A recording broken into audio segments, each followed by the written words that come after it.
Hello, American Patriots. Douglas Ducote here.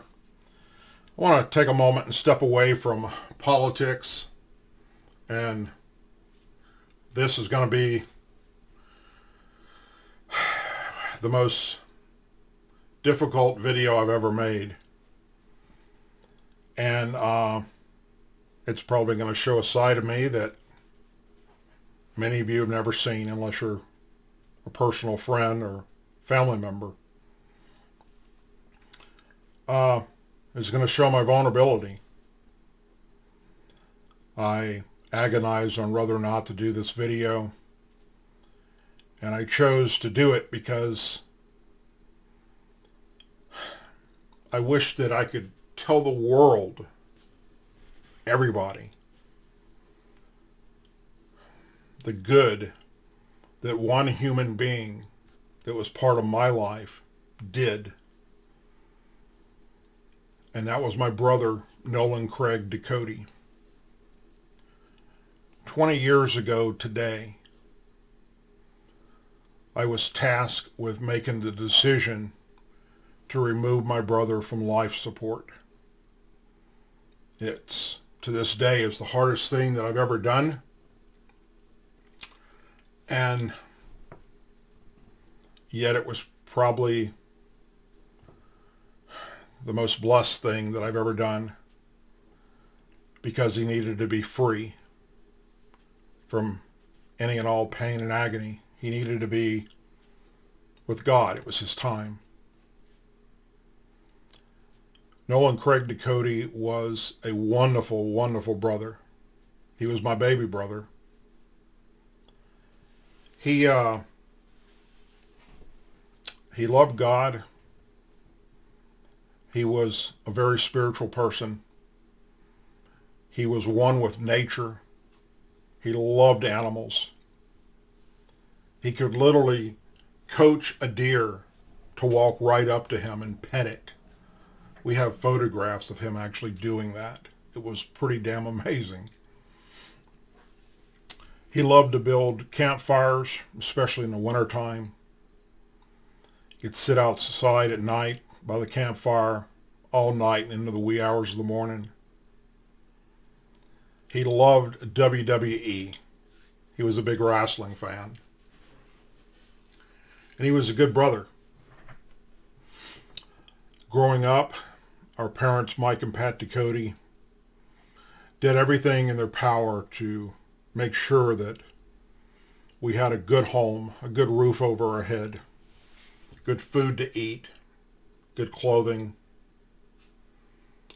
They did everything they could for their children. They lived for their kids, me, my brother, and my sister.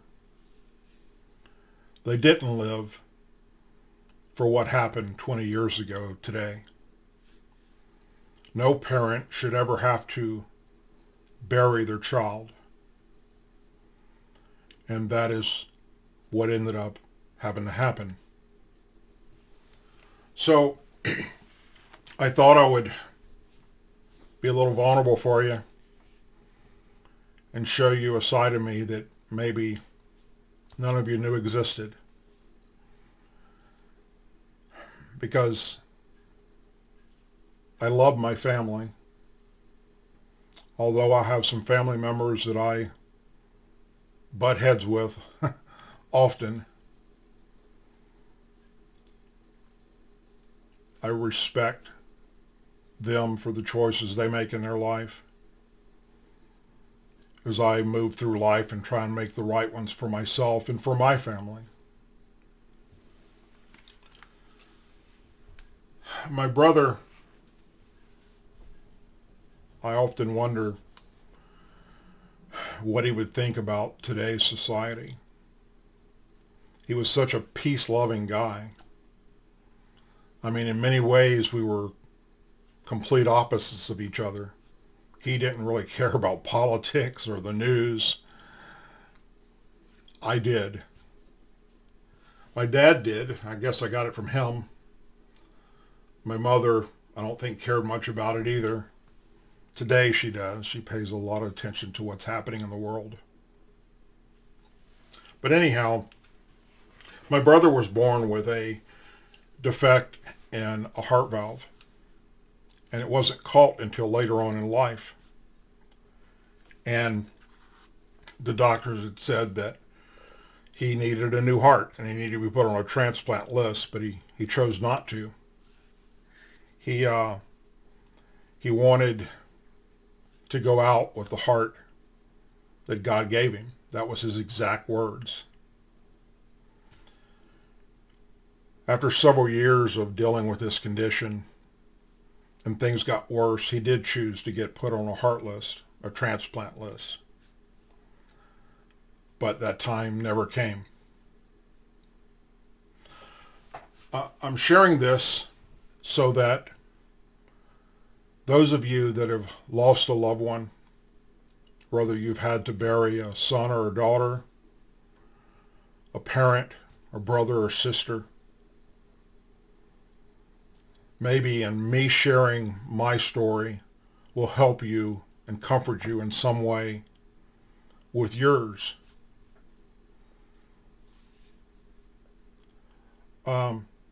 Around December 16th, I guess, I was planning on coming home to Louisiana for Christmas. I was stationed out in California. And I got a phone call from my mother saying that she had to take my brother to the hospital because he was very sick.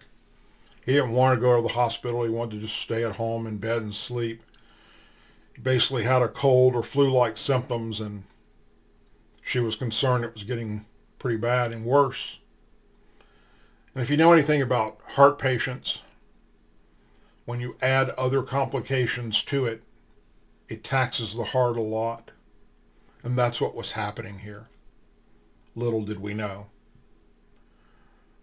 Within 48 hours, he was transported via helicopter from Baton Rouge to New Orleans to Tulane University Hospital, which would be his final hospital to ever be in.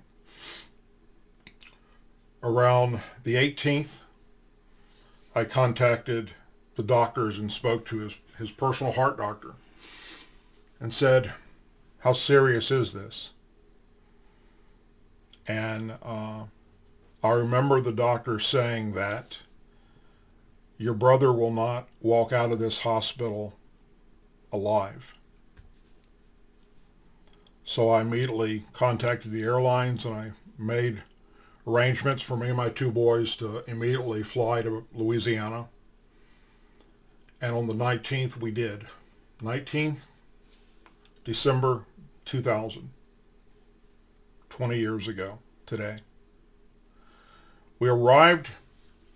My dad took my two boys and went straight home with them. I went on in with my mom and my sister, saw my brother in a very, very strange situation. He was sedated. He was hooked up to all kinds of machines. A lot of it wasn't making sense to me. I just wasn't comprehending. How did this happen? I just spoke to him probably a week earlier. And this is where we're at. My mom was still confident and hopeful that he would get to come home for Christmas. I knew that wasn't the case. I got to talk to the doctor one-on-one, and he basically explained to me that everything is shutting down with your brother, and the family will have to make the decision on when is right to remove him from life support. I left that meeting knowing that this is not going to be an easy task. I went and talked to my mother and my sister. As you can imagine, my mother was very upset. She told me she couldn't make that decision. I needed to talk to my dad, so I called him and we spoke. And I remember him saying, you make the decision that you think is best for your brother, and we will support you. I remember hanging up the phone thinking that I had 1,000,000 tons of bricks had just come crashing down on top of my shoulders. I went and I sat back down with my mom again and I explained to her the conversation we had. Probably took a good hour before she said, do what has to be done. And I went and I met with the doctor again and I explained to him that we could go ahead and make the decision. Go ahead and remove him from life support. And I said, how long will it take? He said it could take minutes, it could take hours. I asked if we could be in there after they removed the machines. Be in there when he passed. They said yes. So they went in and they disconnected everything. We all went in. And within seconds of us being at his bedside, he was taking his last breaths. I remember leaning over and telling him that I was home and it was okay to go ahead and go. Go be with God. And I'll see you again one day. My mother and sister had left the room. And as I held my brother's hand, he took his last breath.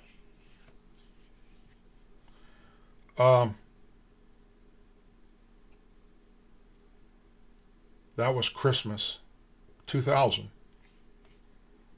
I then had to make Christmas happen for my boys. We had to put up a tree. We had at my parents' house. We had to go out and buy my kids gifts, stuff from Santa Claus. And also we had to pick out a casket. And we had to pick out a plot. We had to write an obituary. Then we had to come home and we had to be happy and joyful around the boys because they were young then. And I remember that I felt drained. I literally felt like somebody had sucked all the blood out of my body. Or like I was walking in quicksand. I hadn't shed a tear. And I couldn't figure out why. I knew how much I loved my brother. But I wasn't crying like everyone else was in the family. I planned the funeral. We picked out everything we needed for the casket, for everything that was going to happen at the service. We had Christmas for the boys. Santa came and went. And so did I. Me and my boys flew back to California.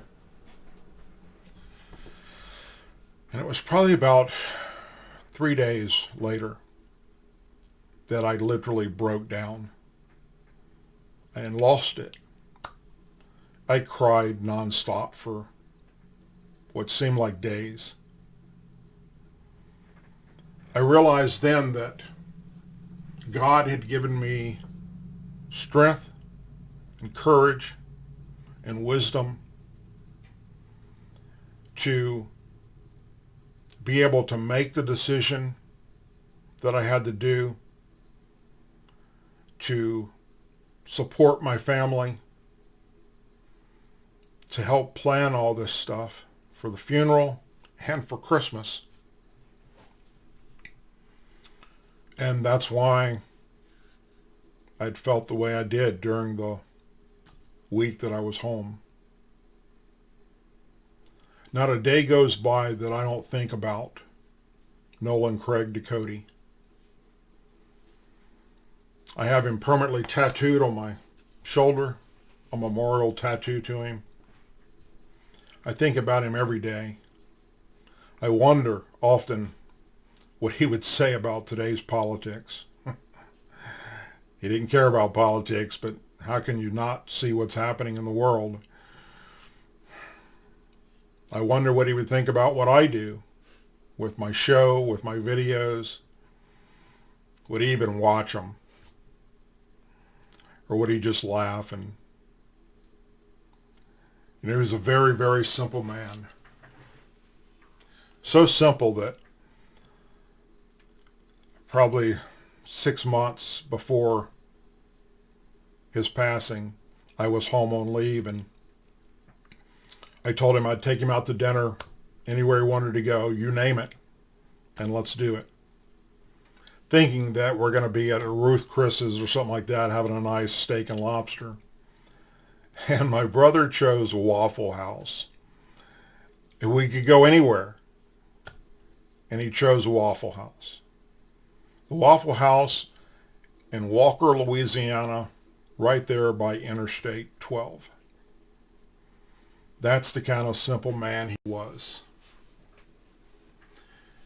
He was one that was home with nature.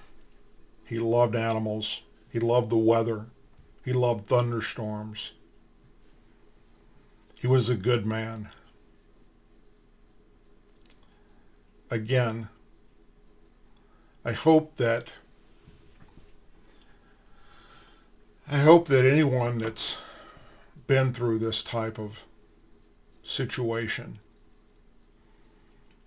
realizes that God has this.